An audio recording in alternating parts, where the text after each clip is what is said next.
It's Wednesday, April 19th. My name is Rich, and this is your 5-minute fix.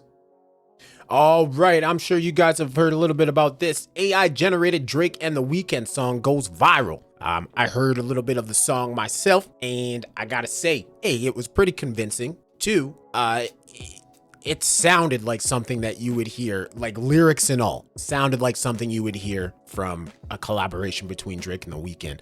Now, I don't know if it's just me because I know that it's not them, so I'm kind of listening to hear anything that might stand out as it not actually sounding like them, but for the most part, it was pretty convincing. A song that uses artificial intelligence to clone the voices of Drake and The Weeknd has gone viral on social media. Called Heart on My Sleeve.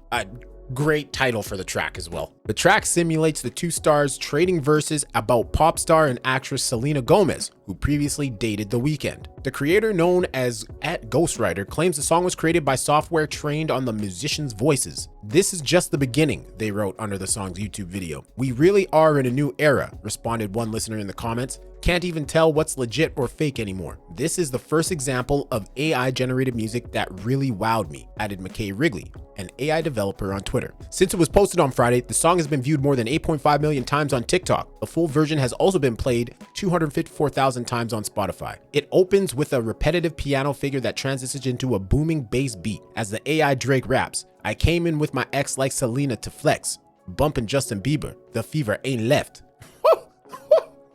Fire! The fake Weeknd responds with a verse where he alleges Gomez cheated on him before their breakup in 2017. The track even includes a call out to producer Metro Boomin, who has worked with artists such as 21 Savage, Future, Nicki Minaj, and Kanye West. It's not perfect. The song has the scratchy, low-quality vibe of a bootleg demo, and the vocals are sometimes slurred and glitchy, likely to be artifacts of the AI process. I think that's probably what I was thinking or referring to when I heard this song for the first time. It was wild. Obviously, I'm not going to play it, can't play it just for, reasons, but neither artist has responded to the song yet, but Drake recently expressed displeasure at his voice being cloned. "This is the final straw, AI," he posted on Instagram after stumbling across a fan-made video in which he appeared to be rapping the Ice Spice track Munch.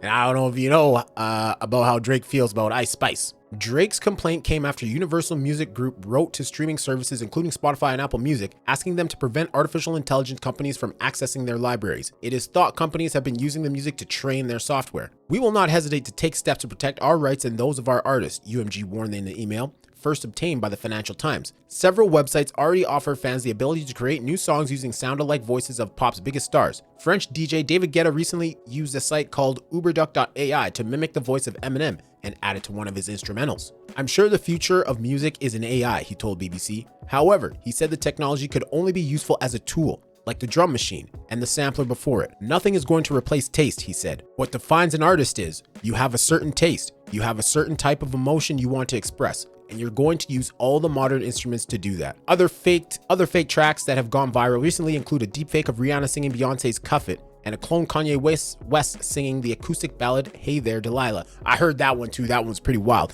So my general thoughts on this, and obviously I'd like to hear your guys' thoughts on this. My general thoughts on this is, yeah, at first glance, this is wild. There comes a point where you need to protect the artist actually doing the work. You kind of saw things get turned on their head with downloading, P2P downloading, Napster, LimeWire, that kind of stuff. And, that's when streaming music was introduced. And, obviously there's a lot of money involved here between the artists and the record labels, and none of those people want to lose out on the situation. I can see this being used in a sense where music labels will ask permission from artists to use their voice or have their voice cloned by AI, and for future use and stuff like that, maybe set up like a future contract with a record label or something like that, so they can, after the artist is done, maybe you've got some writers or you want to use AI generated language learning models to create lyrics for, or in a way in which these artists will perform, kind of like this song, and yeah, use it that way.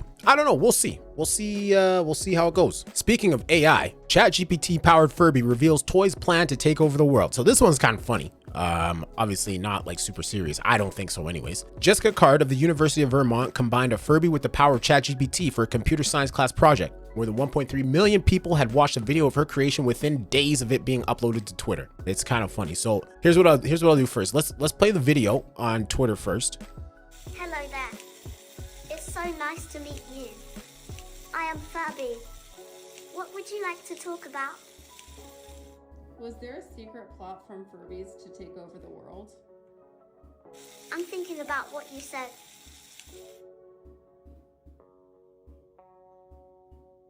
Almost done.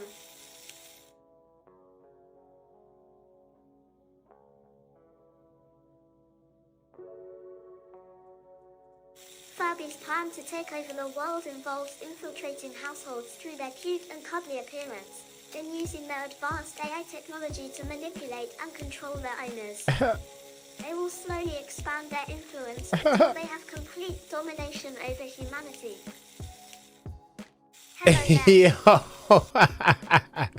So, like I said, obviously, I wouldn't lend too much credence to this as like being too serious, but let's see what the article says. Furby was no doubt one of the creepiest toys to emerge from the 90s, and the dead-eyed robots are finding new ways to horrify 25 years on. The pointy-eared monstrosities were pitched as an interactive pet with none of the mess back in 1998 and used a combination of sensors and software to develop new behaviors over time. They could detect things like being picked up, being stroked and patted, and communicated with their comrades in their own alien language before eventually learning some English. It all sounds a bit AI, and now the true potential of Furby has threatened to be unleashed by a computer science student who hooked one up to ChatGPT. Jessica Card of the University of Vermont shared a clip of the brutally disembodied Furby, shorn of everything but its eyes and beak, answering questions via OpenAI's popular chatbot. More than 1.3 million people have watched the video within 2 days of it being uploaded to Twitter. Miss Card's university also shared the footage, revealing the Frankenstein Furby had been made for a class project. Speaking to Polygon, Miss Card said it took her about a month to complete. It was a process. I literally have Furby pets all over my dining room table right now, she said. Miss Card used a Raspberry Pi to power the new look Furby. It's a small, highly customizable computer popular with people learning about programming. Speech recognition and speech-to-text software were used to ask us questions and convert them into text so they could be sent to ChatGPT. The responses were then sent back through AI voice generator with a child's voice picked for Furby. Not creepy at all. So, hey, this just goes to show the power and like another use case for AI ChatGPT, you know.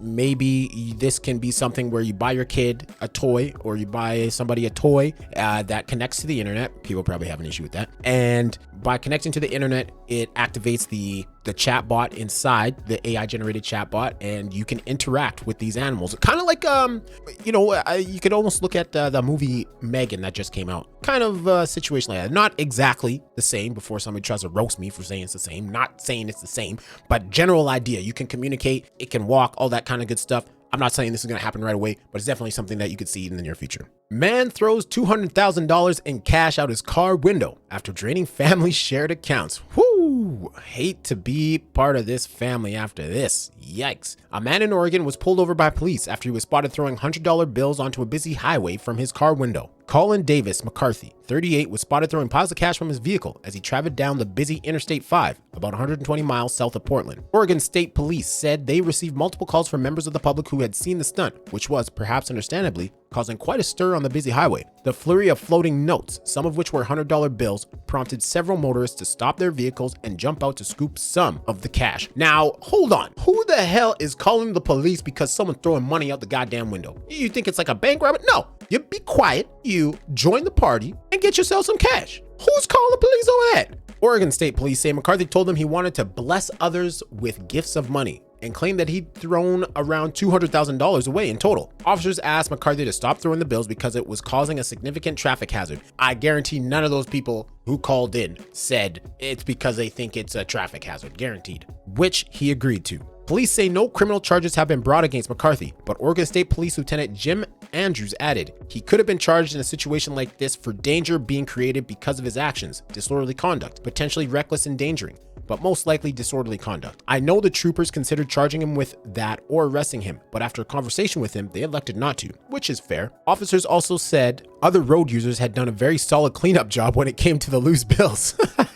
No doubt. Motorists did a thorough job of gathering the loose money as troopers were unable to locate any further currency after the incident, police said in a press release. Troopers followed up the next morning and were still unable to locate further bills along the way. Wow. One woman who found some of the cash told KEZI, "It's $100 bills floating around," and I'm like, what? So my boyfriend and I decided to go one way. He goes the other way, and so far I found $300. Although some folks happen to be in the right place at the right time, cops have urged locals to avoid going out on the hunt for any of the money. Warning, these searches create a hazardous condition and put both the searchers and motorists at risk, which is true. A relative of McCarthy later spoke to police and said the cash had come from draining their bank accounts, leaving them penniless. Through the police, the family urged anyone who found any of the notes to return them to Oregon State Police. So what I heard also in addition to this was that there was a family dispute and this man got angry about something. Don't know what it was exactly, but that's what led him to withdraw the $200,000 from a shared account and distribute it to everybody else. Obviously sucks for his family. You never know, somebody who really needs money might have found some. I don't know.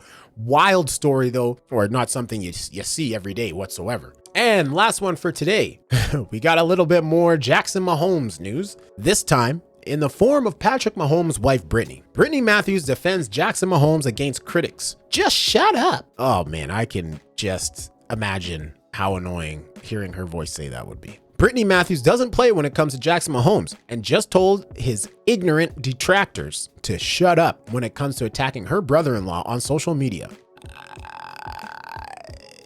This guy does it to himself. I gotta be honest, this guy does it to himself. Just over the last year and a half, we'll say even the last 6 months, does it to himself. The wife of Super Bowl champ Patrick Mahomes went off during a Q&A session with fans via Instagram on Sunday, with one person asking, "How do you feel about the comments about your brother-in-law?" The fan didn't single out any specific comments, but Jackson's become a star in his own right and has made headlines for everything from his TikTok dances to throwing water on Ravens fans to an alleged assault, which I've covered here on the channel. And for it all, Jackson's been on the receiving end of a lot of criticism online. Matthews responded to the question, "They are ignorant. He is human, just trying to live his life and find his way, and until you walk a day in his shoes, which no one ever will, you have no right to say shit about him. So it's best to just shut up." I mean, bruh, this guy, like I said, this guy does it to himself. This man, just with the recent sexual assault claims, the video that, is pretty straightforward. Obviously, there's no context to it. You don't know what was said, but it seems pretty straightforward. Like you saw over there, earlier in the article, throwing water on a Ravens fan. Come on, who does it? And especially someone who you're related to, a player on the team. Come on, man. You're just as much of a degenerate as the fans in Edmonton throwing garbage on the ice after the OT loss in Game 1. Britt also took a shot at groupies when she was asked how she deals with women going after her NFL superstar husband. LOL, it's actually really sad how disrespectful some women are, Matthews said, but they are a waste of my time and not going to disturb my peace. But I did used to have a very hard time and get extremely annoyed, but I'm now to a point where I could care less. Patrick and Brittany have been together for 11 years and just celebrated their 1-year wedding anniversary on March 12th. The couple have 2 children together, and Brittany revealed in a Q&A she got their names Sterling and Bronze along with their birth dates tatted on her wrist. Let's go. Well, ladies and gentlemen, what do you think about that? What do you think about Brittany Mahomes and her defending Jackson? I don't know. This guy seems like he needs to be taught a lesson or something. Maybe. I guess we'll see what comes from this assault case and what have you. Hopefully he cleans up his act, because some of the stuff that he's doing is a little ridiculous. But aside from that, thanks for watching. Don't forget to hit like and subscribe. And this has been your 5-minute fix.